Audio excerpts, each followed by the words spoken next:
There is a specific kind of agricultural optimism that a stretch of good years produces, an optimism that is not irrational in the moment because the evidence supporting it is real, but that contains a structural vulnerability that is not visible until the conditions that produced the evidence change.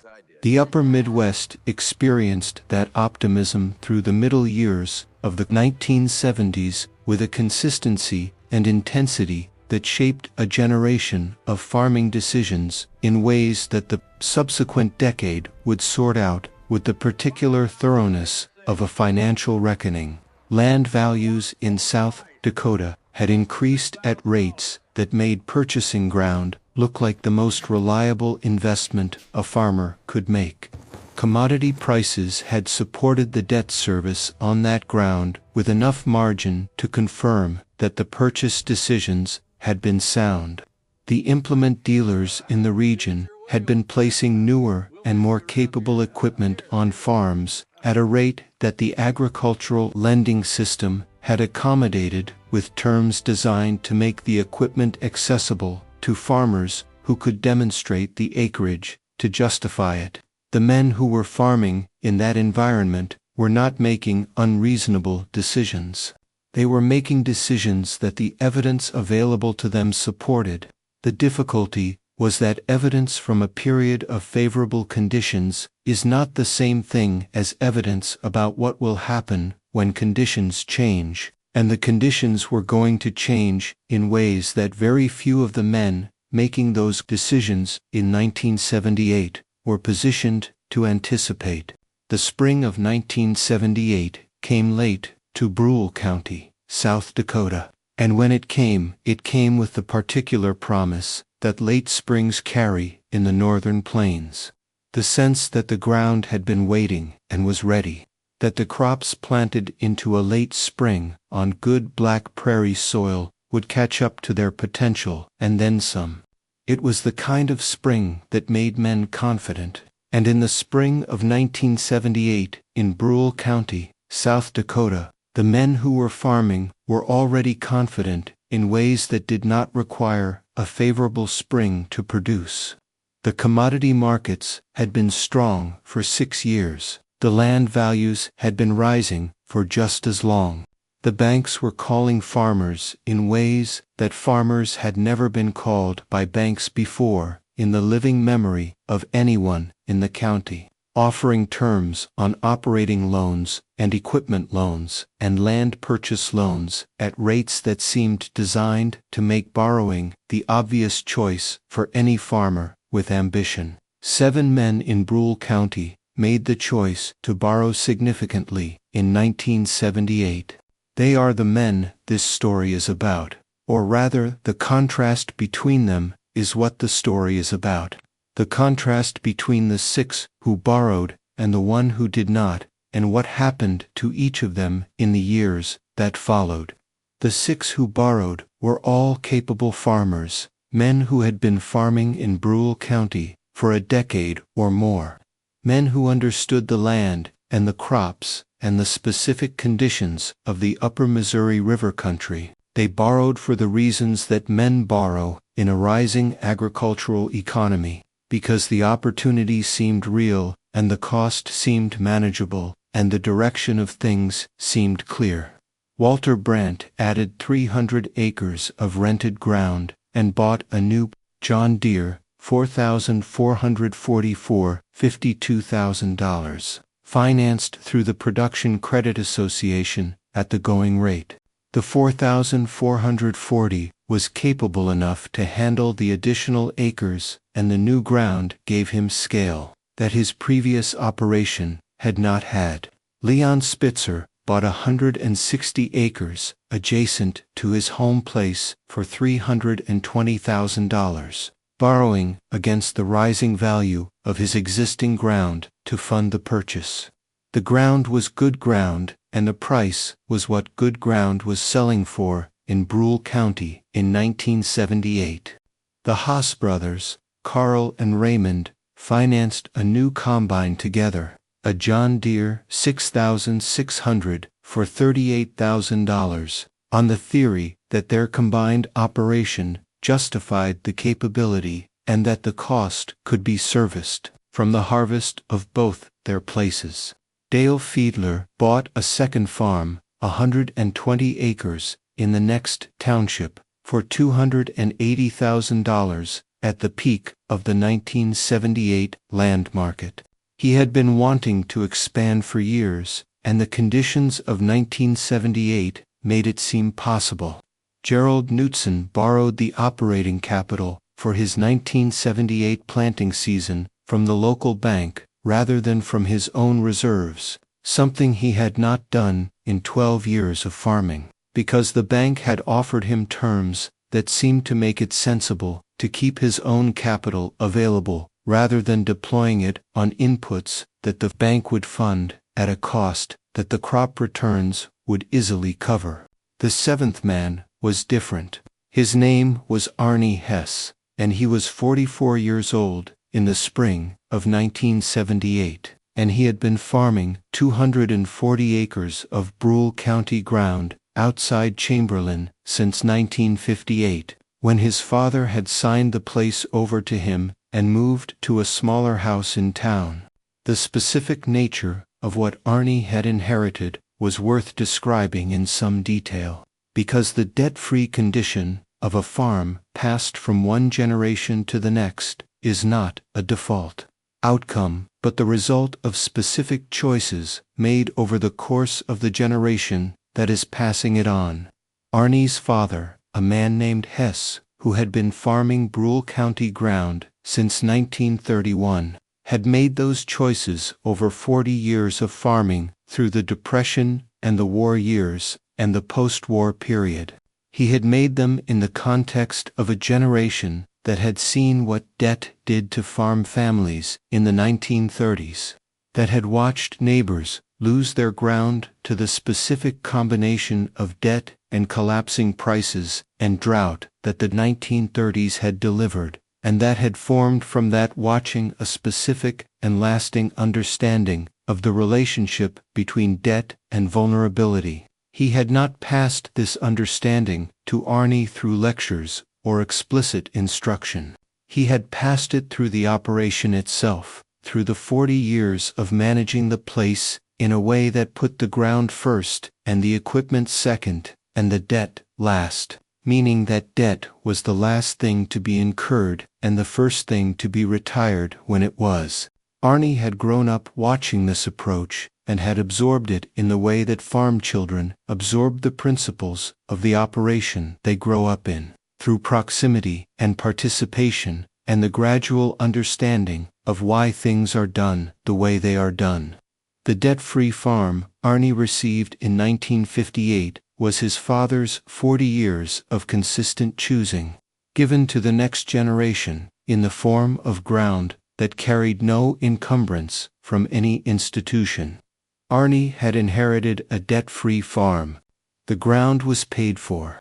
The equipment was old but paid for. His father had handed him the operation in the condition that characterized operations managed by men of his father's generation at their best, which was the condition of things that had been owned fully and cared for properly, and that carried no claim from any institution that could override the owner's judgment about what should be done with them. Arnie had farmed that way for 20 years. In 20 years, he had not taken on any debt that could not be retired within the same season it was incurred. He had bought equipment at farm sales and estate sales, always for cash, always at prices that reflected the actual condition of the machine rather than the wishful assessment of a man who wants to acquire something at a favorable price. He ran to tractors, a 1956 Farmall 450 diesel that he had bought in 1963 for $900, and that was his primary field tractor, and a 1959 Farmall 560 diesel that he had bought in 1971 for $1,400 at an estate sale in Lyman County. The spring of 1978 had been producing conversations at the elevator. and the co-op and the implement dealer in Chamberlain that were consistent in their direction, which was the direction of expansion and leverage, and the optimism that the agricultural economy of the late 1970s was generating as reliably as any crop. The conversations were the conversations of men who believed they were in a period where the bold move was the right move, and the men who were not making the bold move were the men whose caution was going to cost them the opportunity of their farming lives. Arnie had heard these conversations for 3 years by the spring of 1978. He had heard about Walter Brandt's new 4,440, and about Leon Spitzer's land purchase, and about the Haas brothers' combine, and about Dale Fedler's second farm. He had heard the suggestions, offered in the friendly way of a farming community where people share information because they believe it is useful, that he ought to be looking at some of the ground that was coming available adjacent to his home place, or at some of the equipment programs the dealers were offering that would put him in a newer and more capable tractor than the machines he was running. What Arnie had thought, in the privacy of his own accounting, about the conversations at the elevator in those years was not something he shared widely, because the thinking was his, and because sharing it would have been a form of the argument he was not interested in having. He was not opposed to the direction that the neighboring operations were moving in any theoretical sense. He was aware that his own position, starting from a debt-free place that his father had given him, was not the position everyone started from, and that a man who had to borrow to enter farming could not apply Arnie's approach without modification. What he was aware of, from the specific arithmetic of his own ledger and from 20 years of watching what farming required in terms of margin between revenue and cost, was that the debt service on the loans the neighbors were taking on was large relative to the margin that farming 240 acres of Brule County ground produced in a normal year, not in a strong year. In a normal year, the year that was the median of what farming produced rather than the year that was the favorable end of the range. He had done this arithmetic. He had done it with Walter Brandt's numbers when Walter had described the 4440 purchase in a conversation at the COP, running the approximate payment against the approximate additional revenue that the additional rented acres would produce at normal yields and normal prices. The margin was thin, thinner than it looked when the strong years were the comparison rather than the median year. He had not said this to Walter. It was not his business to say it to Walter, and saying it would have been the beginning of the argument he was not interested in having. He had gone home and continued farming the way he farmed. He had listened. He had said he was farming fine. He had gone home. His neighbors, the 6 who had borrowed, had a range of opinions about Arnie's position. Some of them thought he was simply content with what he had, which was a kind of farming that was respectable enough in its way, but that was not the farming you did when the opportunity was available to do more. Some of them thought he was cautious beyond what the situation required. One of them, at the elevator in April of 1978, said in a conversation that reached Arnie through the ordinary channels of community information that Arnie Hess was going to be the only farmer in Brule County still running museum tractors when his grandchildren were farming. Arnie heard this and did not respond to it. The planting of the 1978 crop on Arnie Hess's 240 acres was not different in any visible way from the planting of any previous crop on the same ground. He used the same implements he had been using, the same approach to seedbed preparation he had been using, the same attention to soil moisture and temperature that any farmer who has been paying attention to a specific piece of ground for 20 years develops as a working knowledge that is specific to that ground and not transferable to other ground without the 20 years. The 450 ran without incident through the planting. The 560 ran without incident. The implements were in the condition that winter maintenance produces when winter maintenance is done with the specific attention that a man brings to tools he depends on. The crop went in on schedule within the window that the late spring had left available. What was different about the 1978 planting season for Arnie, compared to the 6 men who had borrowed, was the specific absence of any fixed obligation attached to the work being done. The cost of the seed and the fuel and the inputs was a cost that would be covered by the revenue of the harvest in the ordinary way of farming operations. There was no note being serviced by the work. There was no payment due in October that would require a specific level of revenue to meet before anything else was paid. This absence is easier to describe in retrospect than it was visible in the moment.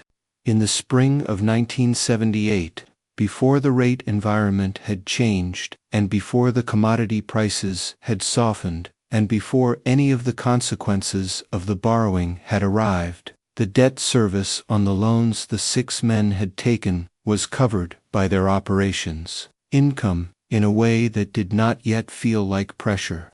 The difference between Arnie's position and their positions was real in 1978, but it was not yet visible in any of their daily farming operations, because the conditions had not yet revealed what the difference meant. He planted his 240 acres in the late spring of 1978, with the 450 and the 560 and the implements he had been using for years. And the crop went in, and the summer came, and the crop grew, and the fall came, and the crop was harvested. The 1978 season was a good season in Brule County by the measurements available for good seasons. Yield and price, and the margin between revenue and cost. The 1978 season was a good season for all 7 men, the 6 who had borrowed, and Arnie who had not. The difference in 1978 was not visible, because 1978 was a year where the direction everyone was moving looked right, and the question of whether the direction would always be right had not been answered yet. The sequence by which the agricultural crisis of the late 1970s and early 1980s arrived in the farming communities of the upper Midwest was not a single event, but a progression of deteriorating conditions, each of which was manageable in isolation, but that accumulated into something that was not manageable in combination. The first pressure was the interest rate increase. The Federal Reserve's response to inflation beginning in 1978 and accelerating through 1979 and 1980 was a sequence of rate increases that brought short-term lending rates to levels that the post-World War to farm credit system had not experienced. Variable rate loans, which was the structure that most agricultural lending used, reset to those higher rates as the federal funds rate rose, which meant that the debt service on equipment and land purchased in the favorable years of the mid-decade rose with the rates in real time. The second pressure was the commodity price instability. The grain markets of the late 1970s had been supported by export demand that was stronger than the historical baseline, partly from the Soviet Union grain purchases that had created the expectation of ongoing demand at levels that the subsequent grain embargo of 1980 suddenly removed. When the export demand contracted, the price support it had been providing contracted with it, and the margin between commodity revenue and input cost, which had been adequate at the earlier rates even with debt service included, became inadequate at the higher rates when commodity prices fell. The third pressure was the land value adjustment. The land purchases of the 1978 period had been made at prices that reflected the expectation that land values would continue rising, or at minimum hold their level. When the rate environment and commodity price environment deteriorated together, the fundamental analysis that had supported high land values deteriorated with them, and the appraisals that the lenders had used to secure the loans were no longer supportable at the levels that had made the loans seem adequately collateralized. The three pressures arrived in sequence, but overlapped in their effects, which is what made the combination so difficult for leveraged operations to manage. The answer began to arrive in 1979. The interest rate environment that had been building through the late 1970s South began to assert itself in the farm economy in ways that the commodity price optimism of the early part of the decade had not required anyone to think about. Rates began to rise. The variable rate debt that most of the agricultural lending was structured on rose with the federal funds rate, and the debt service on the equipment and land purchases that the six men had made began to absorb a portion of their operating income that had not been projected when the borrowing was done. The 1979 season was still adequate. Not what 1977 and 1978 had been, but not catastrophic either, and most of the six men adjusted their operating plans and managed the tighter margins and continued to believe that the direction of things was what it had been. The 1980 season was harder. The interest rate environment had continued to tighten.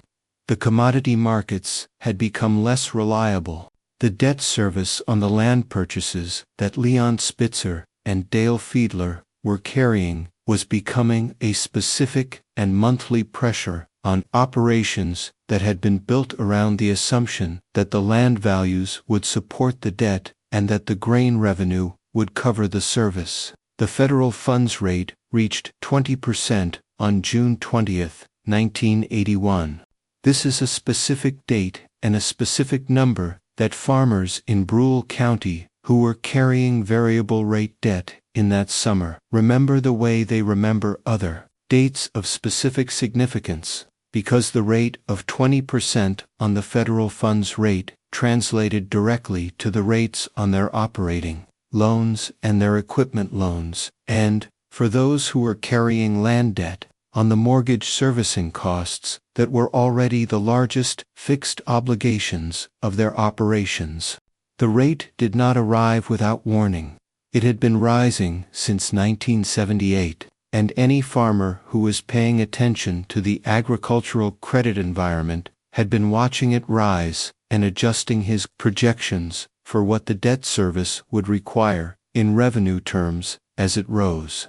But there is a difference between adjusting projections and managing the actual situation that the projections describe when the situation arrives. And the actual situation that arrived in the summer of 1981 was more extreme than most of the projected scenarios had assumed.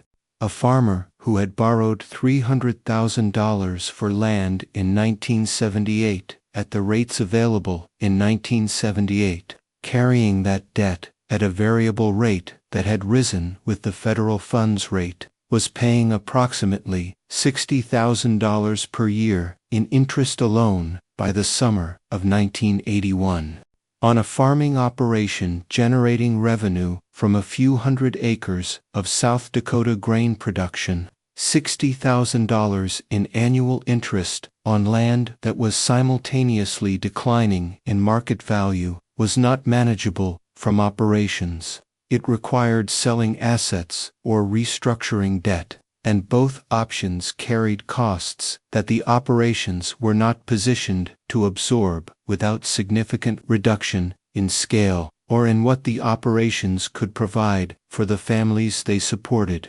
By 1981, when the federal funds rate reached the numbers that the Farm Credit System followed to 20% and above, the pressure had become something that was no longer manageable through adjustment and optimism. It had become the specific arithmetic of a crisis. the arithmetic of debt service requirements that exceeded what the operation could produce in a year when commodity prices had softened and input costs had not. Walter Brandt gave back the 300 rented acres in 1981 and put the 4,440 back to the dealer in a transaction that retired the remaining note but produced nothing beyond the retirement of the obligation. He was farming his original ground with older equipment by the spring of 1982, essentially the same position he had been in before the expansion, except that the 3 years of the expansion had cost him in ways that the contraction did not recover. Leon Spitzer held the 160 acres he had bought through 1981 and into 1982, negotiating with the Production Credit Association and the local bank in the way that leveraged operations in those years negotiated, trying to find the arrangement that would allow the operation to continue.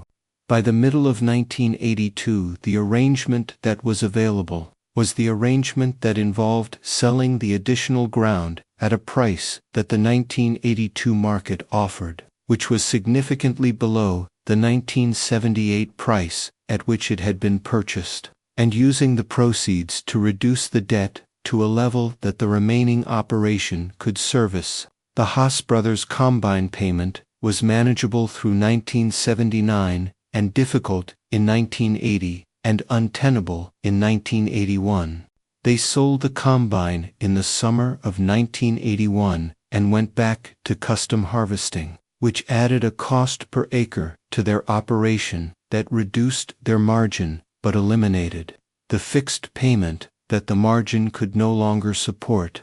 Dale Fiedler's situation with the second farm was the most acute, because the second farm at $280,000 represented a debt commitment that was large relative to his operations capacity to service it in the market conditions that developed after 1978. He held it through 1981 and into 1982 with the specific hope that the situation would improve before the debt required resolution, which is the hope that carries men through difficult periods and that is sometimes justified and sometimes is not. In Dale Fiedler's case, it was not. He sold the second farm in the spring of 1983 at a price that covered most, but not all, of the outstanding debt, and the difference had to be negotiated with the lender in a way that affected his credit position for years afterward. Gerald Knutson's situation was the most recoverable of the six, because the operating debt he had taken on in 1978 had been the most manageable category of the debts the 6 men had incurred. Operating debt in a single season is serious, but it is not the same as land debt or equipment debt, because operating debt does not create the ongoing fixed payment obligation that continues regardless of what the market does in subsequent seasons. Gerald had continued to borrow for operations through 1979 and 1980, which had extended his exposure, and the 1981 season had required a conversation with the bank about restructuring that was uncomfortable, and that cost him something in terms of the bank's assessment of his creditworthiness, but he had emerged from it still farming his home ground. Arnie Hess planted his 240 acres in the spring of 1981 with the 450 and the 560. He had no conversation with any bank in the crisis years, except the ordinary conversations of a man with a checking account. His operating capital came from his operations earnings, as it always had. His debt position was what it had been in 1978, which was zero. The spring of 1981 was a planting spring, like any other spring, from the perspective of Arnie's operation. The fields needed to be prepared, and the seed needed to go in, and the crop needed to be tended through the summer, and the harvest needed to happen in the fall. He did those things with the same equipment he had been doing them with for years. The 450 and the 560 and the implements that had served him through 23 years of farming the Brule County ground. The specific quality of Arnie's 1981 spring was different from the 1978 spring in the way that any spring is different from any other spring. In the weather and the soil condition and the state of the commodity markets and the particular details of what each field needed that year. But it was also different in a way that the 1981 spring was not different for the 6 men around him, which was the absence of the specific knowledge that there was a payment coming in the fall that required a specific level of revenue to meet before the farming itself was secure. That knowledge, when it is present, changes the farming. It changes which risks you can take with the weather and which you cannot.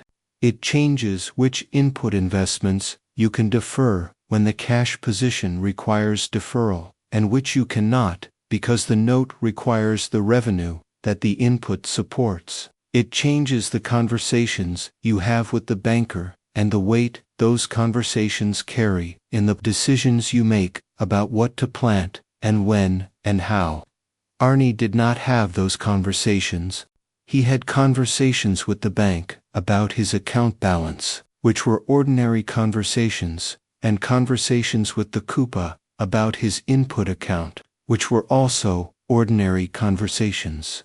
The decisions about what to plant and when and how were his decisions, made from the farming knowledge of 23 years on that specific ground, without the specific modification that debt service introduces into farm decision-making. This was the freedom that the debt-free position produced, and it was a specific and daily freedom, not a dramatic one. It was the freedom of a man who is doing the work he knows how to do without any other agenda attached to the work. He was the only one of the 7 who was farming the same way in 1981 that he had been farming in 1978. He knew this. The knowledge was not a source of satisfaction in any simple way, because the men who were in difficulty were men he had known for years. Men whose difficulty was real and whose families were experiencing the specific stress that financial difficulty in farming produces. When the ground you are farming is the ground your family has been on, and the difficulty is not abstract but immediate and specific.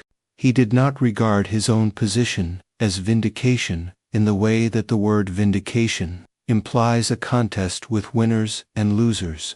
He regarded it as the result of a set of decisions made over 20 years for specific reasons that he had not changed simply because the environment was suggesting different decisions, and the result of those decisions in the current environment was what it was, which was that his operation was continuing without the specific kind of difficulty the others were experiencing.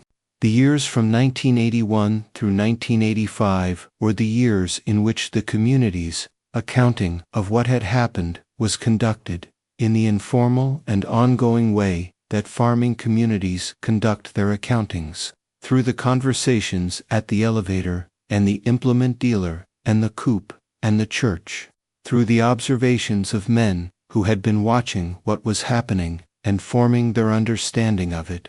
The understanding that the community arrived at was not simple and not consistent across all of the people who were forming it. Some of them believed that the crisis was primarily the result of external forces, the interest rate policy and the commodity price decline, forces that the men who had borrowed had no particular reason to anticipate and no particular responsibility for. This was a reasonable understanding in some respects, because the external forces were real and they were significant, and they had affected operations that had been structured quite reasonably for the conditions that prevailed when the structuring was done. Some of them believed that the crisis was primarily the result of over-leverage, of borrowing beyond what the operations underlying capacity could support if the favorable conditions that had prevailed during the structuring were to change. This was also a reasonable understanding in some respects, because the leverage was real and the operations that were most exposed were the operations that had borrowed most aggressively. What Arnie brought to the practical assistance he provided during the crisis years was the specific knowledge of a man who had been farming without debt for 20 years and who understood the cost structure of farming at the level of detail that running lean requires. He knew what the inputs actually cost and what they needed to return in yield to justify their use. He knew which expenditures were essential and which were discretionary, and which discretionary expenditures could be deferred without consequence, and which looked deferrable but were not. He knew how to maintain equipment on a budget that was tight without allowing the maintenance to deteriorate to the level where the tightness of the maintenance budget would produce larger costs later. This was specific and practical knowledge, the kind that is useful to a man who is trying to reduce the cost structure of an operation that has been running at a cost structure it can no longer sustain. He shared it in the same way he had always shared information with neighbors who asked, which was directly and without withholding the specific details that made the general information actually useful. He did not simplify his advice to the level of broad principles that sounded good but did not translate into specific action. He gave the specific information, the actual numbers, and the actual approaches, and the actual sequence of priorities, because that is what a man going through a crisis needs, and what a man who has what the other man needs owes him. The winter of 1981 to 1982 was the winter in which the accounting of what had became specific enough in Brule County that the men who had been through the preceding 3 years could name what they were managing. Some of them were managing restructured debt, some of them were managing reduced operations, some of them were managing the conversation with their wives about what the next few years were going to look like financially and what that meant for the family decisions that were tied to the farming operation, the decisions about their children's education and the upkeep of the home place and the reserves against the things that farming produces that are beyond the farmer's control. These were not easy conversations. They were the conversations that financial difficulty in farming produces when the farming is not just a business but a way of life and a piece of ground that the family has been on for a generation or more. When the difficulty is not a corporate restructuring but a personal reckoning with the consequences of decisions that seemed sound when they were made and that have produced outcomes that the men making them would not have chosen if they had known what was coming. Arnie was not part of those specific conversations because the specific difficulty they were addressing was not part of his situation. But he was aware of them, the way men in a farming community are aware of what is happening to their neighbors without needing to be told directly, through the accumulation of small signals that are visible to anyone paying attention. The manner of a man at the elevator, the equipment that is no longer on the place when it was there the previous season, the conversation that stops when you approach and starts again when you leave, the things that farming communities communicate in the space between words. He paid attention to those signals, and he understood them, and he responded to them with the specific, practical assistance he was in a position to provide. The winter of 1981 to 1982 was when the accounting became specific enough to name. Arnie did not participate in these conversations much. He was not a man who spent a great deal of time in the analytical conversations at the elevator. Not because he lacked the capacity for analysis, but because he was not a man who found it useful to analyze situations. that had already produced their outcomes and that could not be changed by analysis now that the outcomes were visible. What he did participate in those years, was the practical community of men helping each other through the difficulty. He helped Walter Brandt move equipment when Walter was adjusting the scale of his operation. He helped the Haas brothers find a custom harvesting arrangement that worked for their situation, knowing the custom harvesting networks in the county because he had used custom harvesting himself for certain specialized tasks and knew the men who did that work. He helped Dale Fiedler think through the financial structure of what the second farm sale would require and what would be left after it, not as a financial advisor, but as a neighbor who had been thinking about farm finance for 20 years and who could be useful to someone working through a specific problem.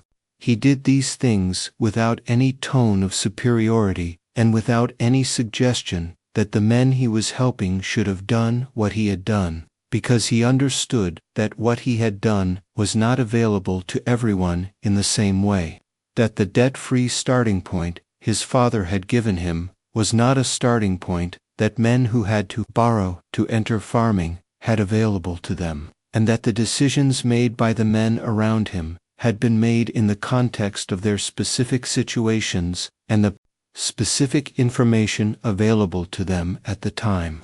There is a kind of help that is offered from a position of superiority, where the helper's assistance is accompanied by an implicit or explicit message about why the person being helped is in the position they are in and what they should have done differently. That kind of help is not actually help.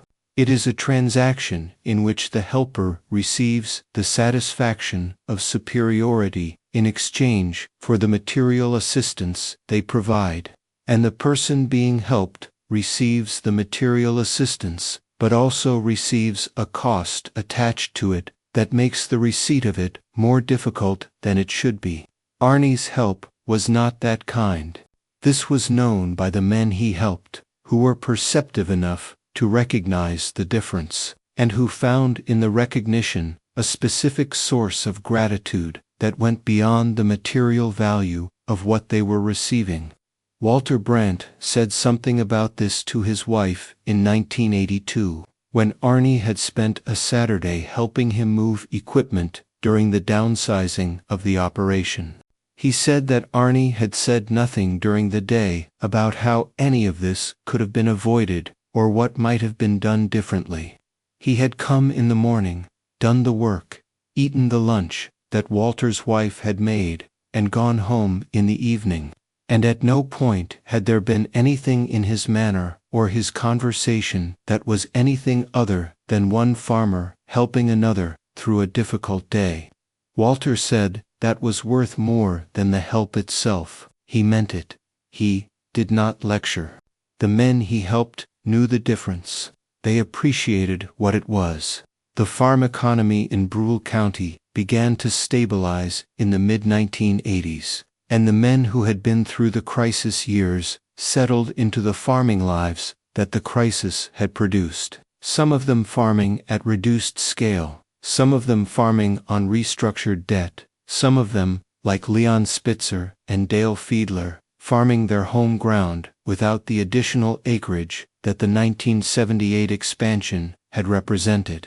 Arnie continued to farm his 240 acres in the same way he had farmed them for 27 years. By 1985, he bought a used 1968 International 856 diesel in 1982 for $2,200 cash, replacing the 450 that had been his primary tractor since 1963. The 856 was enough of an upgrade in capability to handle a task or two that the 450 had been marginal on, without being the kind of expenditure that changed the fundamental character of the operation. He kept the 450 in the shed. He was not a man who got rid of equipment that had served him faithfully.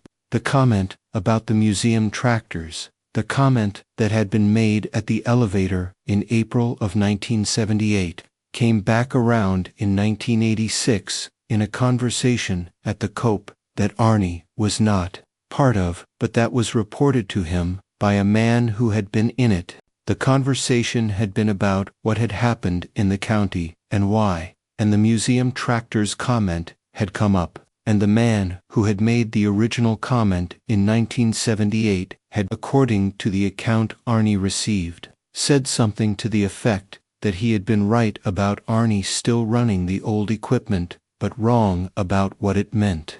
The man had said something more specific than that. He had said that the reason Arnie was still farming the same ground in 1986 that he had been farming in 1978 was exactly the reason the equipment was old, which was that Arnie had spent his capital on the ground and not on the equipment, and that in a period where the ground was the only thing that was still worth what it had been worth before the crisis, having more capital in the ground and less in equipment that had depreciated to zero or been sold to retire debt turned out to be the right allocation.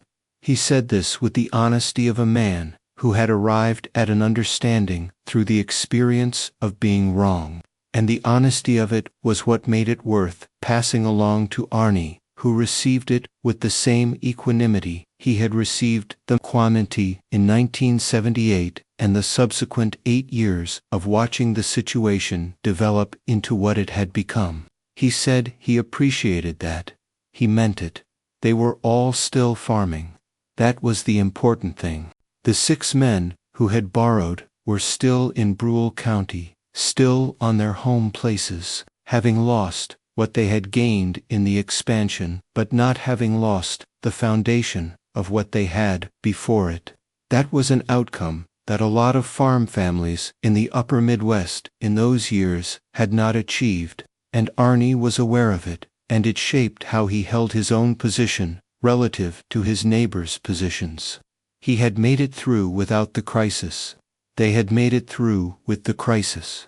Both were farming still. That was what mattered. The decades after the farm crisis settled into the ordinary rhythm of Brule County farming. The seasonal rhythm of preparation and planting and cultivation and harvest that frames a farming life regardless of the larger economic conditions of any particular period. Arnie farmed through the 1990s with the 856 and the 560, replacing the 560 in 1993 with a used International 1066 that he bought at an estate sale in Buffalo County for $2,800, maintaining his equipment on a schedule and his ground with the attention it had received for 35 years. The handoff from Arnie to Paul in 1998 was different in character from many of the farm handoffs that were happening in Brule County in the late 1990s, because it was a handoff of a complete and intact operation rather than a handoff of an operation that had been reduced or restructured by the preceding decades. Paul Hess had grown up on the 240 acres the same way Arnie had grown up on them, through the proximity and participation that farm children know, through the specific learning of working alongside a man who knows what he is doing and who includes you in the doing before you are capable of doing it yourself. He had driven the 450 in the field for the first time when he was 12 years old, with Arnie walking alongside to show him the turns, and he had been handling the fieldwork independently since he was 16. He had watched both tractors be maintained on their schedules every winter of his childhood, had participated in the maintenance as soon as he was old enough to be useful rather than simply underfoot, had developed the specific mechanical intuition that grows from years of working on the same machines in the same way. The sense of what each machine sounds like when it is right and what it sounds like when something needs attention that has not yet become a problem. Paul knew the 856 and the 1066 the way Arnie knew the 450 and the 560, which was completely and specifically, and in the way that allows a man to farm with equipment he trusts, because the trust is based on knowledge rather than on hope. He handed the operation to his son Paul in 1998, when Arnie was 64 and had been farming the Brule County ground for 40 years. He handed Paul 240 acres, all of them owned, none of them mortgaged, and a set of equipment that was old and paid for and maintained in the condition that consistent maintenance produces. He handed Paul the approach, not as a formal set of rules, but as the demonstrated result of 40 years of applying the approach, which Paul had been watching since he was a child, and which he understood through the watching and the working alongside his father in the way that farm children understand things completely and without needing to have them explained as principles. Paul farmed the same ground with the same approach through the 2000s and into the 2010s. The farming cycles of those decades producing their own pressures and their own opportunities, none of them changing the fundamental character of the operation or its relationship to debt and to the ground it farmed. The men who had borrowed in 1978 and who were still farming in 1998 watched Arnie hand the operation to Paul with the understanding that something was being transferred that was not simply the acreage and the equipment. Walter Brandt, who was the most direct of the six, in the way that men become direct after they have been through something significant together, said at the gathering the community held for Arnie's retirement that what Arnie was handing to Paul was not just the farm. He said Arnie was handing Paul the only thing in Brule County that looked exactly the same in 1998 as it had looked in 1978, which was the Hess place, 240 acres of good black prairie soil farmed by the same family, without interruption, without crisis, without the specific kind of difficulty that had changed every other operation in the county in the years between. He said that was the museum tractors. That was what the museum tractors had been doing all along. The gathering laughed, not unkindly, in the way that shared experience produces laughter when someone finds the right way to say what everyone knows.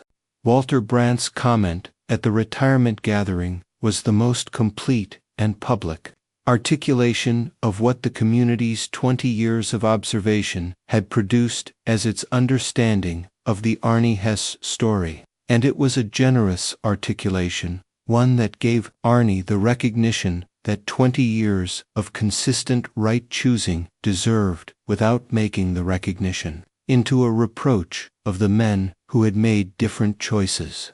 The men in the room who had been farming in Brule County since 1978 had reached their own private versions of the same understanding years before Walter expressed it. They had arrived at it gradually through the specific evidence of years, through the observation that Arnie's operation had not changed in any fundamental way across the years in which their operations had changed significantly, and through the understanding of why it had not changed, which was not luck or favorable circumstances, but the specific and consistent application of a set of principles that Arnie had held to when the environment was making different principles look more attractive. They understood, by the time of the retirement gathering in 1998, that the museum tractor's comment had been about exactly the wrong thing. It had been about the visible surface of Arnie's equipment choices, about what the old tractors said about the scale of ambition and the willingness to participate in the direction that the agricultural economy was moving. What it had missed was what the old tractors actually said, which was that Arnie's capital was in the ground rather than in equipment debt, and that the ground was the thing that would still be there when the direction the agricultural economy was moving turned out to lead somewhere that the men who had borrowed to follow it had not anticipated. The museum tractors had been the right choice. The community knew it. Everyone in the room knew it. Arnie said nothing for a moment. Then he said that he had kept the old equipment because it was paid for and it worked, and that the same could be said for the ground. Walter said that was exactly right. Paul farms the Hess place now. The 856 that Arnie bought in 1982 is still in the shed. Not the primary tractor, because the operation in the 2010s has equipment capable of what the 2010s requires. But present, maintained on a schedule, started regularly, because Paul Hess is his father's son, and he is not a man who allows what has served faithfully to deteriorate from neglect. Paul Hess farms the Hess place with the same fundamental approach that Arnie used and that Arnie's father used before Arnie.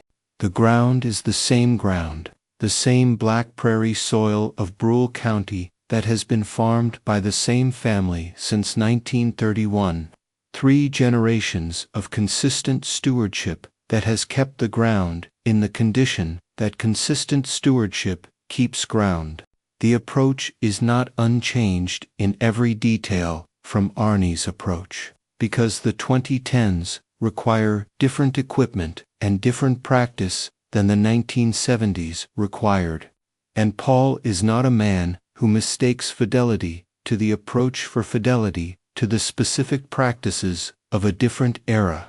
What he has kept from Arnie and from Arnie's father is the principle beneath the practices, which is that the ground is the permanent asset and everything else is the cost of farming it, and that the cost of farming it should never be allowed to become a claim on the ground itself. The equipment he runs is newer than Arnie's equipment was. It is paid for. The ground is paid for. The operating expenses are covered by the operation's own income. There is no banker with a claim that overrides Paul's judgment about what should be done with the place. This is the thing Walter Brandt was describing at the retirement gathering in 1998. The quality of the Hess place that was the same in 1998 as it had been in 1978, which was the absence of any competing claim on the farmer's judgment about how the farm should be farmed. That absence is what the old tractors had been preserving all along, not the specific value of the old metal or the philosophy of avoiding modern equipment, but the accumulated capital that would otherwise have been in equipment debt, and that was instead in the ground and nowhere else. The ground is paid for, the debt is zero, the approach is intact. The 6 men who borrowed in 1978 are retired or mostly retired. Their operations are in the hands of their children or have been sold to larger operations that have absorbed the ground into the scale of 21st century agriculture. They made it through the crisis. They are part of the same community Arnie is part of. But the Hess place has a specific quality that distinguishes it from the other operations in that community. A quality that is not dramatic and not visible from the road, and that requires knowing the history to perceive. It is the quality of a place that has never been at risk of ceasing to be itself. It was never at risk because of a decision made 40 years before the risk would have arrived. A decision made by a man who was running museum tractors and farming the same way his father had farmed, and who listened to the conversations at the elevator about the direction things were going, and went home and continued farming the way that worked. The museum tractors were the visible sign of the decision. The decision was the thing that kept the farm. The farm is kept, that is, the whole of it. There is a way to describe what Arnie Hess chose in 1978 that makes it sound like a simple choice. A man who kept his old tractors instead of buying a new one. A man who declined debt when debt was being offered. Described that way, the choice sounds modest, almost passive, the choice of a man who lacked the ambition to expand rather than the choice of a man who understood something that others did not. The simple description is wrong in two ways. First, the choice to stay with old equipment and no debt in an environment where the direction of the community was strongly toward new equipment and leverage required active and repeated choosing. Not a single decision made once, but a position maintained against consistent social pressure over several years. Every conversation at the elevator and the cope and the implement dealer that suggested the direction things were going was a moment where the choice had to be reaffirmed. The choice was not passive. It was made deliberately and maintained consistently in the face of a community consensus that ran in the other direction. Second, the choice was not primarily about the equipment. The equipment was the visible expression of the choice. But the choice was about capital allocation, about where to put the resources that the operation generated and accumulated over time. Arnie's choice was to put those resources into the ground and into the operations, reserves, and not into equipment that would depreciate to zero or into debt service on land purchased at the peak of a market cycle. The old tractors were the result of that choice, not the choice itself. The men who watched the choice from the outside saw the tractors. The tractors were visible and comparably easy to describe and easy to evaluate by the standards that the community was using to evaluate farming ambition in 1978. What they could not see as clearly was the ledger, and what the ledger said about where the capital was, and what it would mean to have the capital in the ground rather than in the equipment or in the debt, when the conditions that had made the debt manageable changed into conditions that made it unmanageable. The ledger was the choice. The tractors were just tractors. The comment that went around Brule County in the spring of 1978, the comment about Arnie Hess being the only farmer in the county still running museum tractors when his grandchildren were farming, turned out to be correct in one specific and unintended way. Paul Hess is Arnie's son, not his grandchild. The grandchildren are still young, but the Hess place will be there for them when they are old enough to farm it in the condition it is in now, which is the condition of ground that has been owned completely and cared for consistently and never pledged against an obligation that the farming itself could not retire. The man who made the comment in 1978 was not describing a bad outcome when he made it. He was describing a continuation, one generation to the next, of the same ground farmed the same way, and in a county where several of the operations that were running new equipment in 1978 are now part of larger, consolidated holdings, and the families that farmed them are no longer farming. The continuation is not a small thing, it is the whole thing. One farm, 3 generations, no debt, no crisis. That is what the old tractors kept. That is what they have always kept. The ground is paid for, and the farm is still a farm, and the family is still farming it, and the museum tractors, or the approach that the museum tractors represented, are the reason that is true and not otherwise. The comment was right. It was just right about a better thing than the man who made it understood when he made it. The 6 men who borrowed in 1978 were not foolish men, and they were not reckless men. They were capable farmers making decisions that the information available to them in 1978 supported. The agricultural economists and the extension service and the agricultural lenders and the broader current of farm sector opinion in 1978 were in general agreement that the direction of growth and expansion was the correct direction for a serious grain operation in the upper Midwest, and the men who followed that direction were following the informed consensus of the agricultural world they were part of.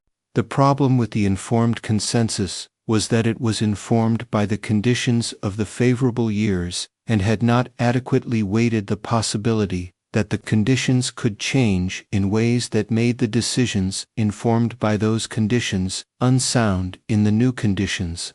Arnie's approach weighted that possibility differently, not because he was a better analyst than the Extension Service economists or because he had access to information about the interest rate environment that they did not have, but because he had inherited from his father a specific weight given to the possibility of adverse conditions, a weight formed in the 1930s by direct experience of what adverse conditions did to leveraged farm operations. His father's generation had seen it. Arnie had heard about it from the specific authority of a man who had witnessed it directly. The memory of the 1930s operated in the Hess farming approach as a working assumption that conditions favorable enough to support large leverage were conditions that should be treated as temporary rather than as the baseline for structural decisions. That assumption was not available to every man in Brule County who was making farming decisions in 1978. Some of them had the same family history and had made similar decisions. Most of them had not and did not. The assumption that informed Arnie's approach was one that had to be built from experience or inherited from someone who had the experience. And the experience of the 1930s was becoming, by 1978, the experience of old men rather than of working farmers. Arnie had it. He used it. It was the asset beneath the approach, as invisible from the road as the absence of the mortgage lien, but as real and as consequential when the moment arrived that required it. The Hess place sits on a county road north of Chamberlain, South Dakota, 240 acres of black prairie soil that has been worked by the same family for more than 90 years. The road does not look different from any other county road in Brule County, and the place does not look dramatically different from the other places along it. A farmstead, with its equipment sheds and its outbuildings and the particular look of a place that has been maintained over time. What is different about the Hess place is not visible from the road. It is in the deed and in the ledger, in the absence of any instrument giving any institution a claim on the ground, in the presence of a patenful line where a mortgage balance would be in any of the other documentation that describes what the place is and who owns it and what obligations are attached to the owning. That absence, the absence of the lien, the absence of the monthly obligation to a lender that determines whether the farm continues to be a farm, is the thing that 3 generations of Hess farming has preserved, and it is the thing that was preserved by the old tractors, or by the decision that the old tractors represent. In 1978, when the direction of the agricultural community around the Hess place was toward the debt that would have produced the lien that would have changed what the place was, when the conditions changed, the conditions changed. The Hess place did not change. Paul Hess farms it now. His children will farm it when they are ready. It will be there for them, paid for. That is the whole of it, and it is enough.